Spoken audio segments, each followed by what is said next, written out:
Anyway, ya mo adwo amo akwa baba Adom TV so big agenda bre na so ye ba be din komo. Ene de abato komisa ahye eda ye de beto adwoso abato na ye yin power fraud ye si Dr. John Ampontua Kuma a wafiri mu no anemu se adwoso abato mpesua no so mrahye bedwani na ye ne amanyoku ahodo no be din komo woni a epre se obedi akonwa no ewo so ye ne bi ebedi komo na yahwe se de nsihye no dana aba no ehun tutu ani ade nyina bebo isi binada na date no enso 30th April na aba ye ba sisi a ne aba bedwedwam kai se DBS one mother management dey we dey bro ye from na say yampofo je mi twemra na ye fa nkomo no nhihye so. All right, nti ye beko ne akwa abato komisa krata on de aba bonten etre se de adwoso abato mpasua no abato no ebesi akọ but before then no unim se Aguna West in the Central Region also parliamentary primaries no na pende se meka se ya lete every the General Secretary of the MPP ho aba etrese nyame adom a damemene de ya ho omo beto aba no a o makle nipa makomako be se num se omo betimi agina ewo sa abato num na mehwe se nipa num no Christopher Arthur Yelson Otu Ben Yamwa Cynthia Mamle Morrison Joseph Afankwa to the new Patriotic Party at its emergency national executive committee meeting held on Tuesday 9th April has cleared the following people Amibubo Mudino into election abekoso 13th April into so Aguna West primaries no so ebekoso na yebeko na yakwakohwe edi enkomo edi afa ejoso die a yeboso no ehu na hwanpo ene wa hama no so na fe yenko na yeni no eni enkomo yewo Klinsman Kakari or one of the aspirants omo epre se ejoso abato mpesua no obedi yera John Kuma ade Klinsman enwere yemo adwum akwa baba Adom TV so yeah na what to say Adom ni experience ntime ho ye pa na so want to say Boko. All right, it actually ampunya ko pass minim say electoral commission the data ye de beto aba no proper no aba mwate e wajo so information yenya. Oh, okay. But before say obe course election no, yes wa cross head na da wanim nyame adoma memene da. So far, onkomodi a one delegates said die say na ekọ. Oh, boko delegates say ya ne no mo awa ya ne no mo party adwuma. Nti say ya obia obebe bia ye did so until say beto aba no e na be che be bia o de ko. Na yekwa obidi bia kama Klinsman ubon toa na utie nkomodie se de wasem ne sikọ na o maji watum omuji me too much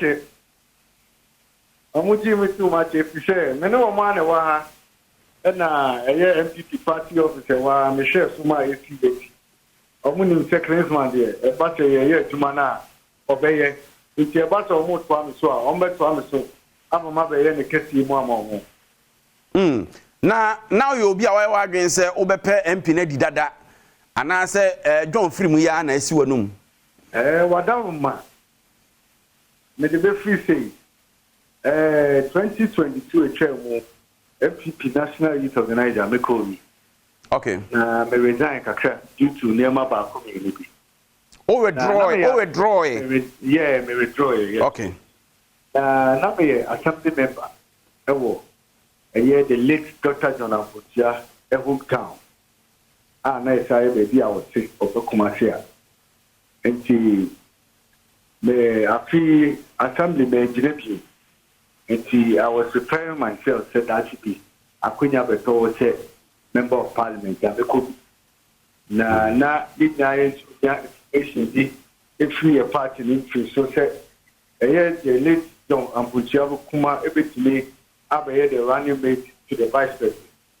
to see a flag bearer of the party and see number ahobom say na me atom na empire dey tie your boss etino e kusisa na te sakonya bedawa so be dey home e be ba be church so my check nso minya member of parliament na bedi okay Klinsman me ba o na che se mete de okay ase a John etiase ni nyina no na mo ne nam ne de munim se likely say obenya running mate yes to Dr. Baumia yes eti na chese mu siesie mu ho asie se in case ye boni din a juso akonwa no be sa be da ho parliamentary position no ba be da ho nti sa bre nya na osiesie ho so otwe ne ho abekwa kuhyem eno ye me ena na me wota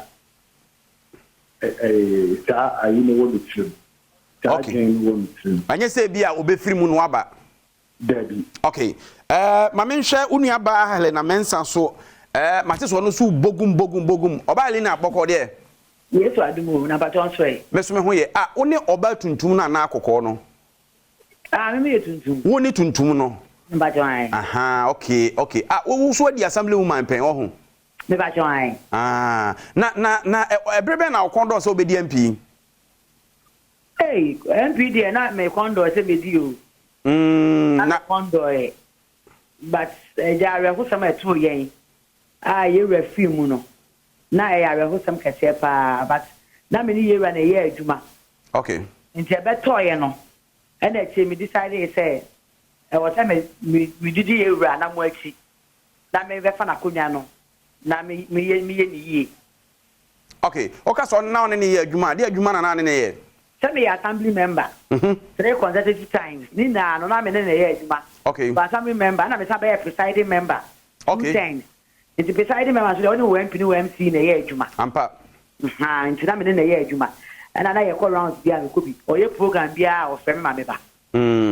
Paso nim sa assembly member die no ne MP die difference mo wa check ni na. Me ba twan. All right. Oni delegates na di nkomo say na ekọ. Oh nyame adom eye. Nyame adom eye. Nyame adom eye. Na MPDA so so nim se eka wo ho wo ska. Sika nyame de be ma yen. Abato na yememene de ya odi nyame mfa ma de ase ya later na. Hello. Bato say. Oba sa abato na yememene de ya. Nyame ya adoma. Nti de ode beto nso ama delegates na aba. Nyame de aba. Nyame de aba. Oh okay. Okay. Matias here. Wo hwe memma akantinka no omu gina. Mbo se mu ye nipa nkono. Obetima tete omu agu. Oh pa. Wasema aka kire Joseph woni sen. Oh nyame ka kire Joseph woni sen. Omu de te omu nyim nyeme tinyaye. Ena me assembly member ma ye depend. The first time I did baby, I met just no Namaka, my first time, you know. Miss Rana, Miss Ru. Remember, I'm going to get Miss Ru. Who's Rukra? Miss Rukra, and putting me off and taking me. All right, Miss Ru. All right. It's Yami Adma, the better one, baby, and not owning Kunim Defua. I'm a Dinkunim. All right, but I say, yes, Mona Mujano, why do you answer Udin Kunimo MP Dadanti, and I'm more to a Gumbebrizano? What do I say? Yes, Mwadini Mono, Udin Kunimo primary cinema, what the MP we 18 more to a Gumbebrizano. Be said, Juma. Juma, then I shall pass in William. Yeah, I don't just when you also wear Juma day. Now, my phone put them out. Where I chat on votes are Unya, also to me more than that, and I say, who give me a duo. All right.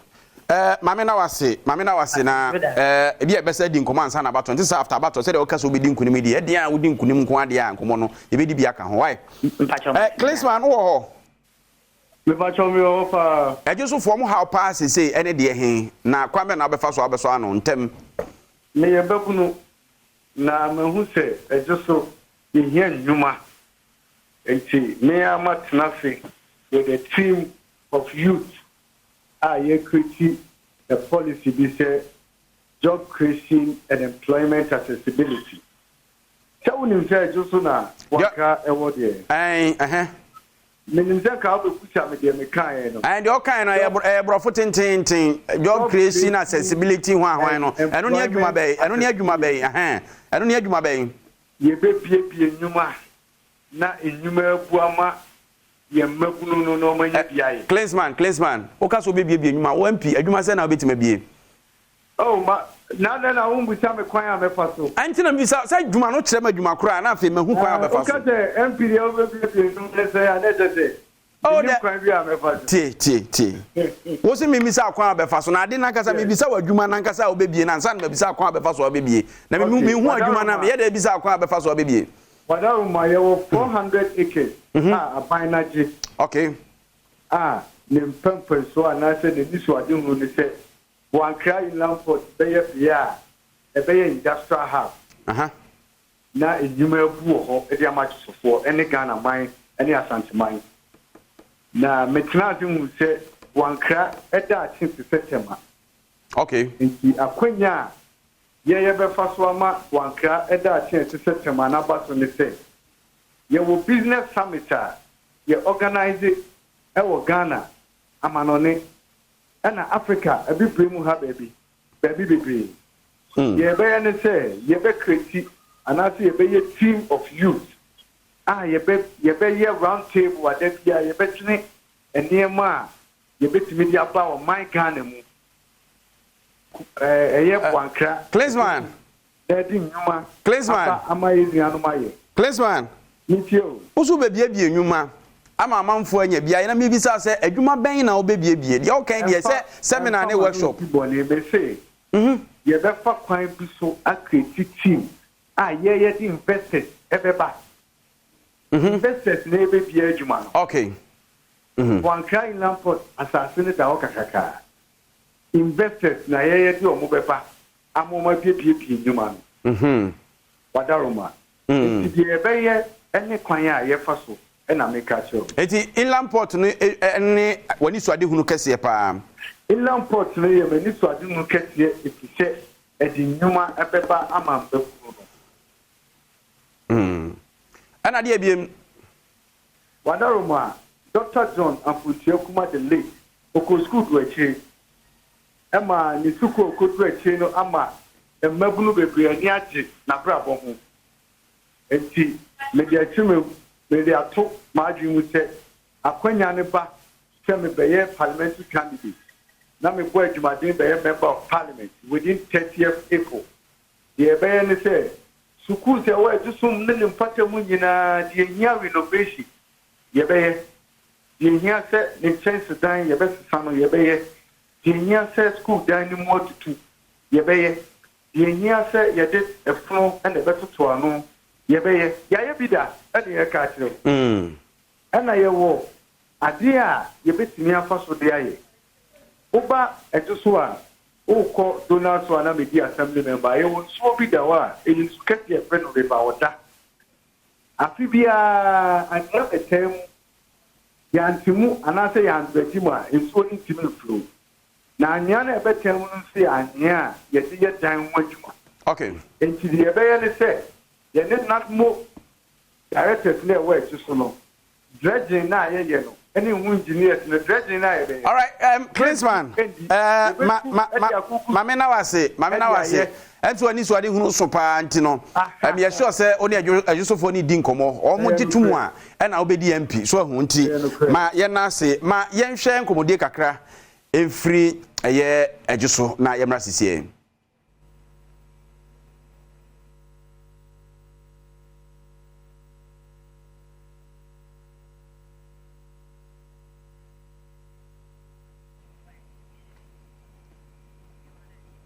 okay nti mayento ankomodie ni so ewo Ejisu abato mpasua na so naja abato komisan date ya be higher election headquarters na ebekoso a na aja ye didi nkomo no Aaron Prince Dua enso transparent no Aaron boko de yeah dango badama boko all right campaign ko sen nyame Adom me na wakasa ku a me wo onwe me share delegate na masori ya Medemo abetwetwe nkomansa na makoto me campaign. Ejisu mo delegates ni nyina yese.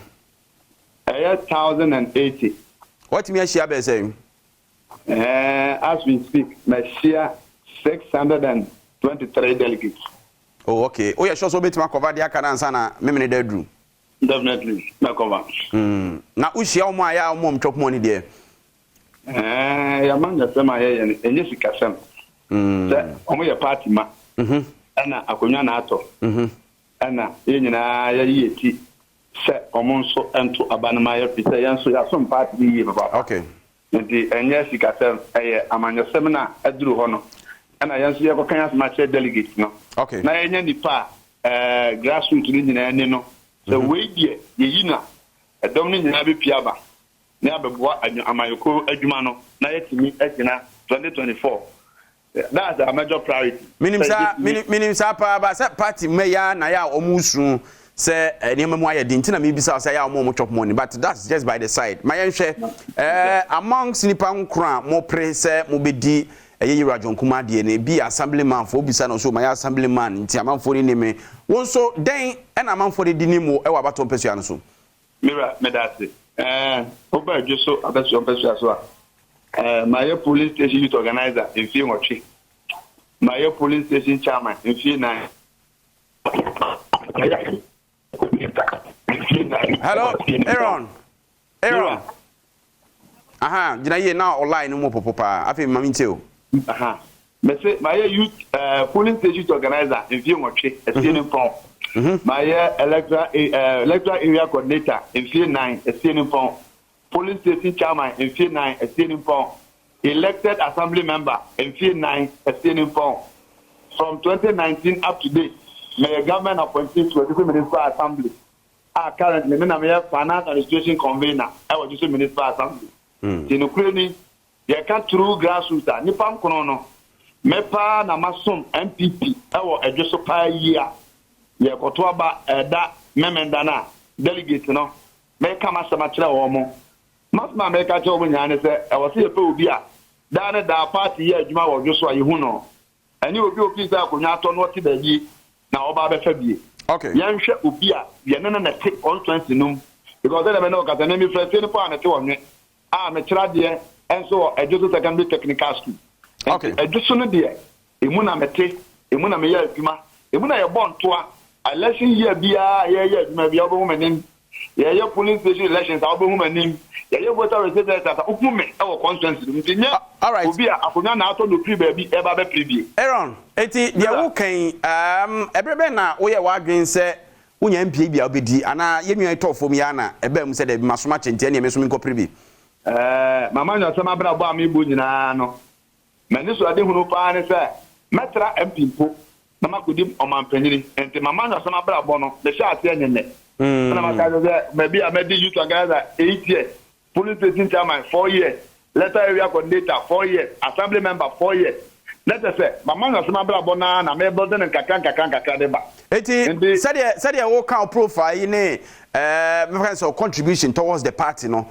eno nko antimi ma wo ni de opese odi no wo vision e de Ejisu ma ene de hin wa dwempo no wani so ade hunu me vision me de Ejisu ma ene se oba Ejisu a ebere bi atwam a na yewura kofado eni ho no na education na ato ape ti yewura ba ye a wode fuye se ba ye no kureni agabu papa yie ente menso sanyame ya adom na me be ye MP mesmo wo policy amede ba se obi osua dwuma bia wo conference ni mo bia no ye the common fund and the akoto adwuma num ato ho aka ne nyina ama no don so timi asua adwuma because another boy another aspect e mabunu na wa na mo sua adwuma no ika odi ko tua ni 3 centi oda so tifie eno ye mani so adi hunu kese a le pata mi ye na mo so de bua conference no and the school for go school free a na ene ayesu adwuma so na so aban bi so the policy bi so eboaye one idea